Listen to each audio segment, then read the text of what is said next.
அப்பா, உங்க சாவுக்கு காரணமா இருக்கிற அந்த சண்முக சுந்தரத்தை நான் கொல்லாம விட மாட்டேன்.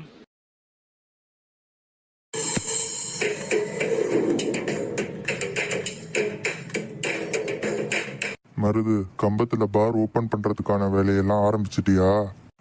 அதெல்லாம் ஆரம்பிச்சாச்சுங்க ஐயா.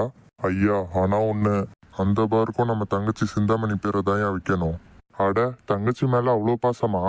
சிந்தாமணி, அப்பா, நேத்து வியாபாரம் எவ்வளவு? 58,100 ரூபாப்பா. என்னம்மா, வியாபாரம் பாதியா குறைஞ்சிருச்சு?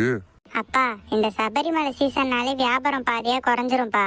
ஒரு மாசம் கழிச்சு பாருங்க, காஞ்ச மாடு கம்பள மேஞ்ச மாதிரி கழுத கழனி தண்ணிய